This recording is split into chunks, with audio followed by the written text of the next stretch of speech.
दोस्तों तो हम लेकर आ गए हैं आपके लिए यूनिट सेकंड थर्मोडायनेमिक्स का लेक्चर नंबर 5, जिसमें हम लेके आए हैं थर्ड लॉ ऑफ थर्मोडायनेमिक्स। अब तक हमने zero law, first law, second law की बात कर चुके हैं। फर्स्ट लॉ एनर्जी के बारे में बताता है कि conservation of energy. Second law entropy के बारे में बताता है। थर्ड लॉ क्या कहता है?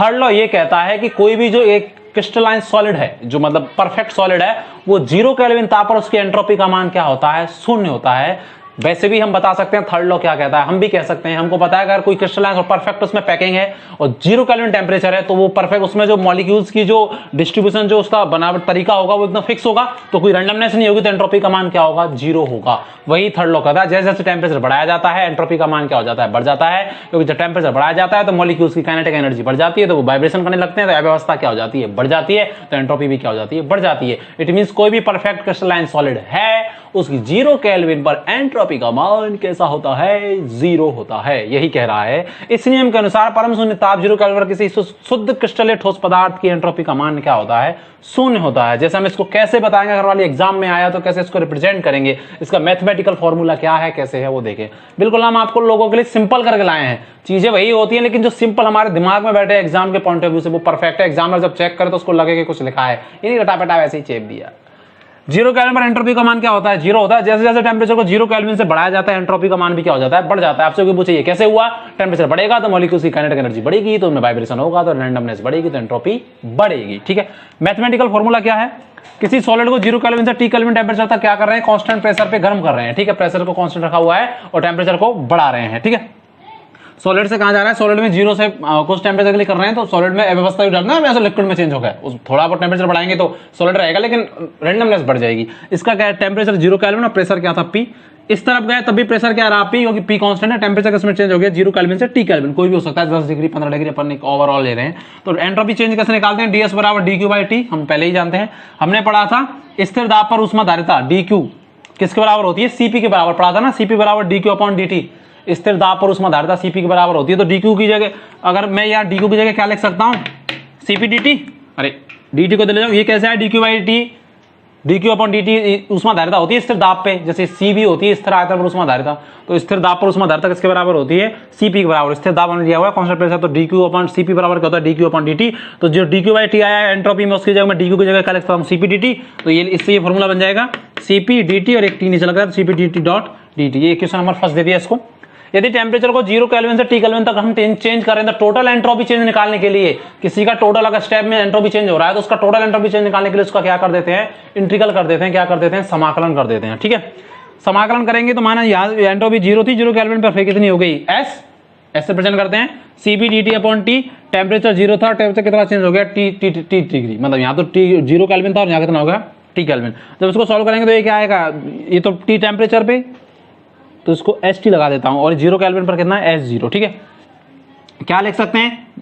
फाइनल माइनस इनिशियल, तो फाइनल कितनी है? T टेम्परेचर पर एंट्रोपी ST माइनस 0 केल्विन पर एंट्रोपी, तो S0 बराबर 0 से T टेम्परेचर चेंज हो रहा है, मतलब अंतिम तो T है और प्रारंभ में क्या है? 0 केल्विन, क्योंकि 0 से किसमें चेंज हो रहा है? T डिग्री तक, मतलब T केल्विन तक, केल्विन में ले रहे हैं।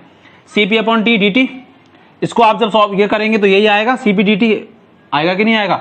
इसको क्या करो? S0 को इधर पहुंचा दो। S0 यहाँ क्या था?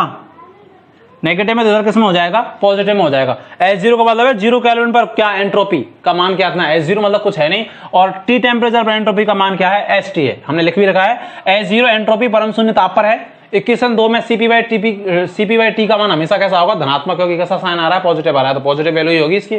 का मान हमेशा धनात्मक होता है, अर्थात तापमान बढ़ने पर एंट्रोपी का मान S0 से क्या होगा? ज्यादा प्राप्त होगा। क्यों? क्योंकि टेम्परेचर बढ़ेगा तो ये वैल्यू बढ़ेगी, क्योंकि इसको जब आप सॉल्व करेंगे तो ये आएगा ये। तो जब टेम्परेचर बढ़ेगा तो ये वैल्यू बढ़ेगी, तो ये इसमें कोई जुड़ रहा है, तो ये वैल्यू उसका मतलब क्या ज्यादा? जैसे इस तरफ कोई वैल्यू है, एक वैल्यू उसमें कोई चीज जुड़ रही है, तो इस तरफ वाली क्या है? ज्यादा है कि नहीं? क्योंकि उसमें कुछ चीज जुड़ रही है। तो S0 में जो 0 केल्विन पर जो थी, उसमें कोई चीज जुड़ रही है और ये हमेशा धनात्मक होगी, तो ST का मान जब टेम्परेचर बढ़ाया जाएगा तो ये दोनों जो है वैल्यू बढ़ेगी, ये वाली, तो ST का मान क्या होगा? बढ़ेगा। ST का मतलब T टेम्परेचर पर वो एंट्रोपी, यही ये कह रहा है कि एंट्रोपी का मान क्या होता है? बढ़ता है। इट मींस T0 पर एंट्रोपी क्या होती है? S0, और S0 का मान कितना होता है? 0, क्योंकि S0 का मतलब 0 केल्विन टेम्परेचर है, जब एंट्रोपी का मान क्या होता है? शून्य। कोई भी रैंडमनेस नहीं होती किसी भी क्रिस्टलीय ठोस पदार्थ में। लेकिन जैसे टेम्परेचर को T डिग्री करते हैं, मतलब T केल्विन करते हैं, डिग्री में लेते तो डिग्री करते थे, टेम्परेचर को टी करते हैं तो एंट्रोपी का मान S0 से क्या होने लगता है, बढ़ने लग जाता है कहां तक, ST की ओर, मतलब टेम्परेचर पर एंट्रोपी क्या होने लगती है, बढ़ने लगती है। ठीक है, कैसे लिख सकते हैं इसको, ST बराबर, एक तो ये फॉर्मूला आया था मेरे पास 0 से T, क्योंकि S0 का मतलब एंट्रोपी का मान क्या होगा, शून्य। S0 कोई एंट्रोपी है ही नहीं, तो हम क्या लिखेंगे, ST बराबर 0 से T CP dt upon T। इसको अगर मैं इसको उसके ln की फॉर्म में लिखूंगा तो क्या हो जाएगा, CP/d, और ये क्या हो जाएगा, dt अपॉन T का ln T हो जाएगा, तो क्या लिख दिया, ln T। यही क्या कहलाता है इसका मैथमेटिकल फॉर्मूला, किसका, थर्ड लॉ ऑफ थर्मोडायनेमिक्स। कुछ भी नहीं है, ये कह रहा है कि 0 केल्विन पर किसी भी क्रिस्टलीय ठोस पदार्थ की एंट्रोपी का मान क्या होता है, शून्य। जैसे जैसे टेम्परेचर बढ़ाया जाता है 0 से T केल्विन तक, तो एंट्रोपी का मान भी क्या होने लगता है, बढ़ने लगता है। इसको हमने मैथमेटिकल रूप से प्रूफ किया है। S0 का मतलब 0 केल्विन पर, और ये वैल्यू हमेशा पॉजिटिव होगी, कि पॉजिटिव में जब टेम्परेचर बढ़ेगा तो ये वैल्यू बढ़ेगी और ये वैल्यू बढ़ेगी, तो जो ST का मान है S0 से कैसे प्राप्त होगा, ज्यादा। S0 का मतलब 0 केल्विन पर जो एंट्रोपी जो कि होती ही नहीं है। ये थर्ड लॉ यही कहता है। फर्स्ट लॉ बताता है एनर्जी के बारे में, सेकंड लॉ बताता है एंट्रोपी के बारे में, थर्ड लॉ बताता है कि एंट्रोपी किसी भी क्रिस्टलीय ठोस पदार्थ की 0 केल्विन पर क्या होती है, शून्य होती है। मैथमेटिकल रूप से भी प्रूफ कर दिया। आगे बात करते हैं, इसको लिख लें। क्वेश्चन है ये सारी यूनिवर्सिटी के हिसाब से बहुत इंपॉर्टेंट है एग्जाम के लिए। आपसे पूछा जाता है कि सिद्ध कीजिए कि किसी क्रिस्टलीय ठोस पदार्थ की एंट्रोपी परमताप T पर उसकी उष्माधारिता Cp की 1/3 होती है। हमने भी एक रिलेशन पढ़ा था, सॉरी क्या पढ़ा था, ST बराबर 0 to T Cp dt/T, entropy पढ़ी थी अभी हमने ये, ठीक है, पढ़ी थी।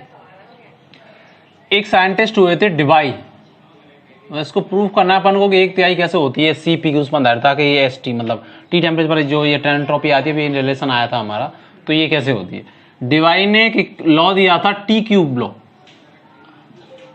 ये हमारे में है नहीं कि ये इसको एक्सप्लेनेशन करें। एक लॉ दिया था, इसने कहा था कि जो उष्माधारिता होती है Cp स्थिर दाब पर, ये टेम्परेचर के क्यूब के बराबर होती है, और यहाँ कांस्टेंट आता है A, जो कि डिवाई कांस्टेंट कहलाता है। ठीक है, डिवाई T³ लॉ बोला जाता है। Cp बराबर AT³ होता है। अगर मैं Cp की वैल्यू को इस इक्वेशन नंबर 1 में रख दूं तो क्या होगा, ST 0 to T क्या AT³ dt अपॉन T, ये आएगा, Cp की जगह रख दिया। डिवाई ने T को लॉ दिया था कि Cp direct is equal to AT³, एक T से एक T कट जाएगा, 0 to T क्या बचेगा, AT² और क्या dt, ये बचेगा। इसका अगर हम समाकलन करते हैं, इंटीग्रेशन करते हैं, तो कैसे करते हैं इंटीग्रेशन, x+1 x की पावर n+1 अपॉन n+1, ऐसे ही करते हैं। अगर आप इसको करेंगे तो ये कितना आ जाएगा, x की ये t की पावर n+1 तो 3, और नीचे n+1 तो 2 और 1 3, तो क्या आ जाएगा 1/3, और क्या आ जाएगा AT³। किसके प्रोपोर्शनल आ गया ये, ST के, और मुझे पता है कि AT³ बराबर क्या होता है Cp, इट मीन ST बराबर क्या आ जाएगा 1/3 और क्या Cp। यही आपको क्या करना था, सिद्ध करना था। ये 2.5 नंबर का क्वेश्चन आपसे पूछा जाता है कि जो परमताप पर उसमें ये जो एंट्रोपी होती है, ये उसकी उष्माधारिता की क्या होती है, 1/3 होती है। इसको अच्छे से देख लें, कुछ नहीं, 4 स्टेप का, 2.5 नंबर का क्वेश्चन आता है, तब इसको आराम से कर सकते हैं। ठीक है, लिख लें इसको। बात कर लेते हैं गिब्स फ्री एनर्जी क्या होती है। जब हम पढ़ते हुए स्वतः प्रक्रमों के लिए गिब्स फ्री एनर्जी का मान नेगेटिव होना चाहिए, असतः के लिए पॉजिटिव होता है, वो हम आगे बात करेंगे, स्पॉन्टेनिटी में क्वेश्चन करके करेंगे। गिब्स फ्री एनर्जी में क्या है, जो एंथैल्पी होता है और जो एंट्रोपी होता है और टेम्परेचर, उनके संयोग को एक चिन्ह के द्वारा प्रदर्शित किया जाता है, जी के द्वारा, उसी को क्या बोला जाता है, गिब्स फ्री एनर्जी बोला जाता है। हम मैथमेटिकल रूप से भी देख लेंगे कि एंथैल्पी, ताप और एंट्रोपी के संयोजन को एक प्रतीक जी के द्वारा प्रदर्शित किया जाता है, जिसको क्या बोला जाता है, गिब्स फ्री एनर्जी। इसका फॉर्मूला क्या होता है हम लोग आगे चल देख लेते हैं, अभी एक्सप्लेन कर लेते हैं। जी बराबर H - Ts, ये एंथैल्पी, ये टेम्परेचर और ये क्या एंट्रोपी। ठीक है, गिब्स ने दिया था। STS अवस्था फलन होते हैं, स्टेट फंक्शन सबके सब प्रारंभ और अंतिम अवस्था डिपेंड करते हैं, तो इसमें अवस्था फलन नहीं जोड़ रहे हैं, अवस्था फलन नहीं घट रहे हैं, अवस्था फलन में आपस में मल्टीप्लाई हो रहा है। तो जी भी कैसा फलन होगा, अवस्था फलन है। जी भी क्या है, स्टेट फंक्शन है, ये अंतिम और प्रारंभिक अवस्था पे क्या करता है, डिपेंड करता है। ये हमने इसमें लिख रखा है। ठीक है, गिब्स मुक्त ऊर्जा परिवर्तन स्थिर ताप पर क्या लिख सकते हैं, टेम्परेचर कांस्टेंट परिवर्तन का मतलब उत्पाद और रिएक्टेंट का मतलब प्रारंभिक अवस्था की क्या, अंतिम अवस्था की क्या। तो जी के आगे भी क्या लगा देंगे, डेल, एच के आगे भी क्या लगा देंगे, डेल, टी के आगे डेल लगाएंगे क्या, नहीं, क्योंकि टी तो कैसा है, स्थिर है, और एच के आगे भी क्या लगा देंगे, डेल लगा देंगे। ठीक है, इससे और क्या फॉर्मूला बन सकता है इसका, इसीलिए डेल जी बराबर क्या होता है, delta H minus T delta H. ठीक है, मुझे पता है एच क्या है, एंथैल्पी, एंथैल्पी बराबर क्या होता है, यू प्लस पी वी, आंतरिक ऊर्जा प्लस दाब आयतन, पहले भी पढ़ चुके हम लोग। एच एंथैल्पी बराबर, एंथैल्पी भी एक हीट ही होती है, लेकिन एंथैल्पी बराबर क्या होता है, आंतरिक ऊर्जा प्लस पीवी। तो डेल एच की जगह क्या लिख सकते हैं हम, डेल यू, क्योंकि डेल्टा एच है तो यू यहाँ पी, और वी की जगह भी क्या लिख सकते हैं, पी यहाँ पर कांस्टेंट रहता है, और वी की जगह भी क्या लिख सकते हैं, डेल वी, क्योंकि वी भी परिवर्तित होता है एंथैल्पी में। तो डेल जी का एक फॉर्मूला और बन गया, एक तो क्या है delta H minus T delta S, और डेल जी बराबर है क्या बन गया del U plus P del V minus T del S. जब आप प्रतियोगी परीक्षा देते हैं कभी कभार तो वो भी पता होना चाहिए, हम बीएससी तो करियर उसी उद्देश्य के लिए रहे हैं, तो कभी कभार ये फॉर्मूला होता ही नहीं है, ये होता है ना पूछता गेस फ्री एनर्जी का फॉर्मूला कौन सा है, U plus P del V भी लिख सकते हैं। ठीक है, आपके सिलेबस में एक हेडिंग दी हुई होती है, ऐसी दी हुई है, या क्वेश्चन भी पूछा जा सकता है कि डेल जी में टेम्परेचर प्रेशर के द्वारा क्या परिवर्तन होता है। हमने मैक्सवेल रिलेशन में भी देखा था, मैक्सवेल रिलेशन क्या था, मैक्सवेल स्क्वायर हमने बनाया था यूनिट फर्स्ट में, क्या एंट्रोपी, प्रेशर, टेम्परेचर और क्या वॉल्यूम, और यहाँ हमने लिखा था एंथैल्पी और गिब्स फ्री एनर्जी, हेल्महोल्ट्ज ऊर्जा और क्या आंतरिक ऊर्जा। तो डेल जी में प्रेशर और टेम्परेचर के सापेक्ष क्या परिवर्तन होता है, ये सिलेबस में भी ऐसे दिया हुआ है, तो क्या परिवर्तन होता है हम लोग देख लेते हैं। हमने यहाँ से रिलेशन भी निकाला था मैक्सवेल स्क्वायर से कि डेल जी बराबर क्या होता है, जो बगल वाले हैं वो परिवर्तित रहते हैं डीपी माइनस डी, क्योंकि तीर का निशान आ रहा है और बगल वाले परिवर्तित रहते हैं, पी के सामने बी है तो बीडीपी, ठीक है हमने ऐसे तो क्या एच डी टी, तो क्या हो जाता है BDP minus H D T relation भी आता है। ठीक है, देख लेते हैं कैसे आता है रिलेशन। ये तो मैक्सवेल स्क्वायर से मैं डायरेक्ट किया था, लेकिन यहाँ क्या फर्क पड़ता है और इक्वेशन कैसे बनती है। वी नो हम जानते हैं कि जी बराबर एस माइनस टी एस, तो मुझे एच की जगह क्या लिख सकता हूँ मैं, एच की जगह मैं लिख सकता हूँ यू प्लस पी बी, क्योंकि एंथैल्पी बराबर आंतरिक ऊर्जा और दाब आयतन कार्य होता है, पहले भी पढ़ चुका हूँ मैं। ठीक है, देखिएगा इसलिए इक्वेशन एक का अगर मैं अवकलन कर दूं इसका, एच की जगह मैंने यू प्लस पी बी लिख दिया, क्योंकि मैं जानता हूँ एच बराबर यू प्लस पी बी होता है। ठीक है, एंथैल्पी बराबर हम बहुत अच्छे से बात कर चुके हैं। अवकलन कैसे करेंगे, इसके आगे भी डी लगा दिया डेल, इसके आगे डेल, एक बार तो पी का वी के सापेक्ष कर दो, एक बार पी को वी का पी के सापेक्ष कर दो, तो एक बार तो पी को कांस्टेंट कर दो तो पी डेल वी, और एक बार वी का कर दो इसके सापेक्ष, पी का कर दो वी के सापेक्ष तो वी डेल पी।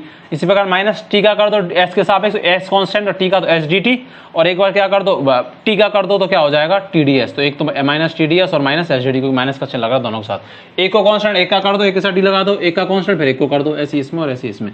मैं जानता हूँ फर्स्ट लॉ से क्या होता है,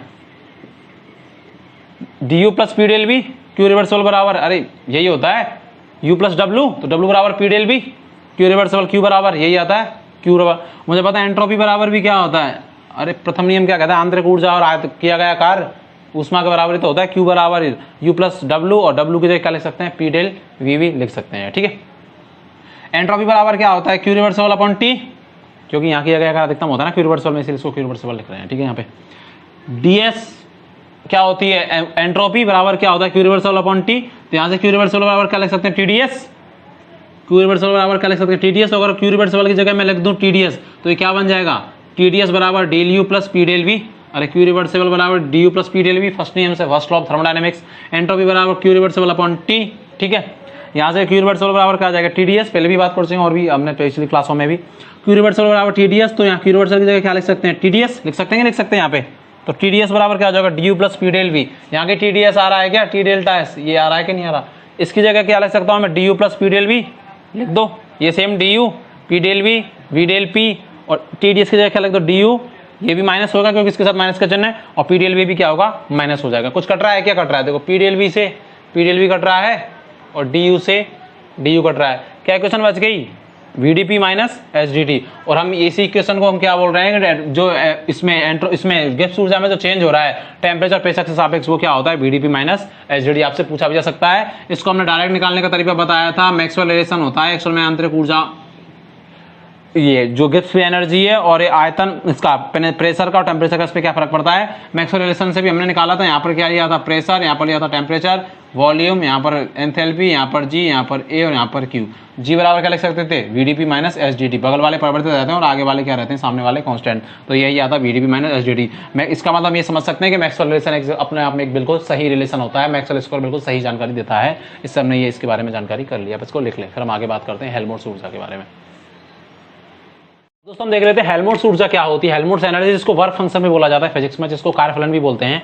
देखो क्या होता है हेल्महोल्ट्ज गिब्स फ्री एनर्जी हमने पढ़ी थी, किसका अंतर होता है एंथैल्पी, मतलब किसका संयोग होता है एंथैल्पी, टेम्परेचर और एंट्रोपी का होता है। इसी प्रकार जो हेल्महोल्ट्ज ऊर्जा ए होती है वो आंतरिक ऊर्जा, टेम्परेचर और एंट्रोपी का क्या होता है संयोग होता है, जिसके संयोग को एक रिप्रेजेंट किया जाता है ए के द्वारा, जिसको क्या बोलते हैं हेल्महोल्ट्ज ऊर्जा बोलते हैं। अब आपने एक बात सोची होगी कि सर गिब्स फ्री एनर्जी में यहाँ पे आया था H और यहाँ इसमें हेल्महोल्ट्ज ऊर्जा में आया है U, ये ऐसे कैसे हुआ देखें एक बार, मैं आपको बताना चाहूंगा।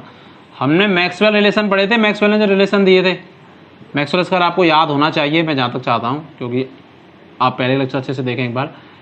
यहाँ पर था एंट्रोपी, यहाँ पर था प्रेशर, प्रेम अवतार सिंह, यहाँ पर था टेम्परेचर, यहाँ पर वॉल्यूम, यहाँ पर था एंथैल्पी, यहाँ पर गिब्स एनर्जी, यहाँ पर हेल्महोल्ट्ज़ ऊर्जा और यहाँ पर आंतरिक ऊर्जा। जब हमने जी लिखा था जी, तो जी में हमने किस किस के सापेक्ष परिवर्तन किया था? टेम्परेचर के और प्रेशर के। यही तो किया था कि नहीं किया था? क्योंकि जी के बगल में कौन आता है? प्रेशर आता है, और कौन आता है? टेम्परेचर आता है। ठीक है, जब हम हेल्महोल्ट्ज़ ऊर्जा की बात करेंगे ए की, तो इसको हमारे सिलेबस में दिया हुआ है, इसीलिए दिया हुआ है, क्या दिया होगा? किसके सापेक्ष परिवर्तन होगा इसमें? वॉल्यूम के सापेक्ष और किसके सापेक्ष? टेम्परेचर के सापेक्ष, क्योंकि इसके बगल में ये आ रहा है और ये आ रहा है, किसमें? मैक्सवेल रिलेशन में। अब एक बात सोचें कि जब हमने गिब्स एनर्जी लिखी थी तो वहां हमने लिखा था H minus T S delta H minus T delta S, लेकिन जब हम हेल्महोल्ट्ज़ ऊर्जा लिख रहे हैं तो वहां क्या लिख रहे हैं? U माइनस क्या? टी एस लिख रहे हैं। ऐसा इसीलिए लिख रहे हैं कि जो एंथैल्पी होता है H, वो किसका फंक्शन होता है? टेम्परेचर का और प्रेशर का फंक्शन होता है। ठीक है, एंथैल्पी, हम एंथैल्पी में अच्छे से बात कर चुके हैं। और गिब्स एनर्जी किस पे डिपेंड कर रही है? प्रेशर पे और टेम्परेचर पे। इसीलिए हमने क्या लिखा था? H। जो हेल्महोल्ट्ज़ ऊर्जा है उसके हमने सिंबल में क्या लिखा है? U minus T S. मुझे पता है कि जो आंतरिक ऊर्जा U होती है, U वो स्पेशली किसका फंक्शन होती है? टेम्परेचर का, और किसका होती है? वॉल्यूम का। मिलनी तो किसका होती है? टेम्परेचर की होती है, लेकिन किसका फंक्शन होती है? टेम्परेचर और वॉल्यूम का। और मुझे पता है कि जो हेल्महोल्ट्ज़ एनर्जी A है वो किस पे डिपेंड कर रही है? T पे, और किस पे कर रही है? V पे। इसीलिए हमने A का जो हम सिंबल लिखेंगे उसमें क्या लिखेंगे? U माइनस टी एस लिखते हैं। समझे आप? हम इफेक्ट देखा था हमने, वही कैसे निकालते हैं? जी का हमने निकाला VdP माइनस एसडीटी, इसीलिए ए का भी निकालेंगे कि टेम्परेचर और वॉल्यूम का ही इफेक्ट क्यों पड़ा? क्योंकि ये दोनों इसके बगल में आ रहे हैं मैक्सवेल स्क्वायर में, मैक्सवेल रिलेशन में, तो इसको क्या करेंगे? इफेक्ट करेंगे। और इन दोनों का फंक्शन ही कौन होता है? आंतरिक ऊर्जा। इसीलिए यहाँ पर कौन आया? U आया। आप समझ पा रहे हैं ना मेरी बात? मैं कोचो को दूर करना चाह रहा हूँ। ए बराबर हम क्या लिख सकते हैं? अगर हम डायरेक्ट देखते हैं तो वैसे अभी हम इसको करके देखेंगे। क्या जो बगल वाले हैं परिवर्तित, तो V और कौन? T, दोनों में कैसा चिन्ह आएगा? नेगेटिव, दोनों की तरफ तीर का निशान आ रहा है। V के आगे कौन है? P, तो P, और T के आगे कौन है? S, तो S, तो क्या आ जाता है? Minus VdP minus SdT। ये कैसे आता है हम और आगे करके इसको देखते हैं। ठीक है, ये मैंने आपका जो कन्फ्यूजन है थोड़ा सा वो दूर किया। देखिए, इसका मतलब क्या हुआ कि जो हेल्महोल्ट्ज़ एनर्जी है वो किसका संयोग है? आंतरिक ऊर्जा और किसका? एंट्रोपी और टेम्परेचर का। इसी प्रकार गिब्स एनर्जी किसका था? एंथैल्पी का, और किसका? टेम्परेचर का, और किसका? एंट्रोपी का। ठीक है, देखिए कैसे आया U और उसमें H क्यों आता है? आप किसी को अच्छे से एक्सप्लेन कर सकते हैं। आंतरिक ऊर्जा, टेम्परेचर, एंट्रोपी के संयोग से एक प्रतीक ए द्वारा प्रदर्शित किया जाता है, जिसको क्या बोला जाता है? Helmholtz energy. इसीलिए A बराबर U minus T S. U T S तीनों अवस्था फलन होते हैं। स्टेट आंतरिक ऊर्जा अवस्था फलन है, टेम्परेचर भी और क्या? एंट्रोपी भी। इसीलिए A भी क्या होगा? एक अवस्था फलन होगा, क्योंकि इसमें अवस्था फलन जोड़ रहे हैं, अवस्था फलन घट रहे हैं, उनमें मल्टीप्लाई हो रहा है। स्थिर ताप पर हेल्महोल्ट्ज़ ऊर्जा में परिवर्तन क्या होगा? जो परिवर्तित हो रहे हैं, आंतरिक ऊर्जा परिवर्तित हो रही है, del U minus temperature constant है तो उसके साथ डेल परिवर्तन का चिन्ह लगाएंगे, और कौन परिवर्तित हो रहा है? एंट्रोपी। इसीलिए क्या हो जाएगा? Del U minus T del S. जब आप प्रतियोगी परीक्षाओं की तैयारी करते हैं तो एक न्यूमेरिकल और आता है, पूछा जाता है आपसे कि इनमें से कौन सा हेल्महोल्ट्ज़ ऊर्जा को प्रदर्शित कर रहा है, तो ये नहीं मिलेगा, उसमें ये मिलेगा। ये कैसे आया मुझे पता? डेल्टा H बराबर del U plus P del V पढ़ चुके हैं। U प्लस पी भी होता है, तो जब U निकालेंगे तो इस पी डेल V को उधर पहुंचाएंगे, तो delta H minus P del V। अरे H बराबर क्या होता है? U plus P V. तो जब U निकालेंगे तो H माइनस पी भी हो जाएगा ना, परिवर्तन कर रहे हैं तो डेल का चिन्ह लगा रहे हैं, इसलिए डेल U बराबर क्या हो जाएगा? Delta H minus P del V। तो डेल A बराबर क्या हो जाएगा? Delta H minus P del V minus T del S. Temperature और वॉल्यूम के सापेक्ष कैसे परिवर्तन होता है? देखो, मुझे पता है A बराबर क्या होता है? U minus T S. इसको मैं डाल दूं इक्वेशन नंबर 1, इसको मैं डिफ्रेंशिएट कर दूं, डिफ्रेंशिएट ऑफ इक्वेशन नंबर 1, तो क्या लगा देंगे? dA और क्या? du माइनस, एक बार तो t को कांस्टेंट कर दो तो TdS, और एक बार s को कांस्टेंट कर दो तो क्या? SdT। ठीक है, मैं जानता हूं फर्स्ट लॉ से, वही सबसे पहले देखो Q रिवर्सल बराबर क्या होता है? du plus P del V, अरे du प्लस डब्लू। अब आप ही बोलेंगे सर फर्स्ट लॉ में कहीं तो u माइनस डब्लू हो जाता है, u plus W. Journal representation आपको याद रखना है कि q बराबर क्या होता है? du प्लस डब्लू, डब्लू बराबर पी डेल वी। और कंप्रेशन हो रहा है तो वो पॉजिटिव में आ जाएगा, एक्सपेंशन हो रहा है गैस का तो वो किस में आ जाएगा? नेगेटिव में आ जाता है। जर्नल क्या होता है? q बराबर du प्लस डब्लू, डब्लू बराबर क्या आ सकते हैं? P del V. मुझे पता है ds बराबर एंट्रोपी बराबर क्या होता है? q रिवर्सिबल अपॉन t, पढ़ चुका हूं मैं। तो q रिवर्सिबल बराबर क्या आ जाएगा? वही अभी बात की थी गिब्स एनर्जी में। q रिवर्सिबल बराबर क्या आ जाएगा? TdS। तो TdS बराबर क्या आ जाएगा? du plus P del V. ये आ जाएगा कि नहीं आ जाएगा? इसको कहाँ पुट कर दो? TdS की जगह इक्वेशन नंबर 2 डाल देते हैं। इसको मैंने नोट्स में अच्छी तरह लिखा हुआ है, आप यहाँ पे समझने का खेल है सारा। इसकी वैल्यू कहाँ पुट कर दो? इक्वेशन नंबर 1 में, तो d बराबर क्या आ जाएगा? वैसे मैं वैसे ही बताया लास्ट में जाके क्या आना है, एस डी जो भी आना है मैक्सवेल स्क्वायर हम पहले भी पढ़ चुके, अभी बताया भी था क्या, D you minus T D S की जगह क्या लिख सकते हैं, एक तो डी यू लिख सकते हैं, नेगेटिव है टी डी एस तो ये भी नेगेटिव में हो जाएगा, और माइनस पी डी एल भी किस में हो जाएगा, नेगेटिव में हो जाएगा, और बाद में क्या लिख रहा है, एस डी टी लिख रहा है। डी यू से क्या कट जाएगा, डी यू कट जाएगा तो डी ए बराबर क्या आ जाएगा, minus P D V minus क्या, एस डी टी की। मैक्सवेल रिलेशन से भी यही आता है, यही क्या है, हेल्महोल्ट्ज़ ऊर्जा पर वॉल्यूम का और टेम्परेचर का इफेक्ट, और इसी को हम क्या बोलते हैं, मैक्सवेल रिलेशन। ये हेल्महोल्ट्ज़ ऊर्जा आपसे पूछी जा सकती है, गिब्स एनर्जी आपसे पूछी जा सकती है, तो इसको ऐसे अच्छे से याद रखें। ये अगर गलत भी आपसे अगर आता नहीं हो पाता तो इसको मैच कर लो, क्योंकि आपको मैक्सवेल स्क्वायर आना चाहिए, और आपको आता है नहीं आता है तो फर्स्ट यूनिट का सेकंड नंबर लेक्चर जाके देखें, आप मैक्सवेल रिलेशन अच्छे से सीख सकते हैं। मैंने वजह ट्रिक वाइज बढ़िया अच्छी तरीके से बताए हुए हैं, आप चाहें तो इसको लिख लें अच्छी तरीके से, ठीक है दोस्तों। हमारा ये लेक्चर नंबर 5 कंप्लीट हो चुका है, आगे हम बात करेंगे, 1-2 लेक्चर में यूनिट हो जाएगी। Thanks a lot.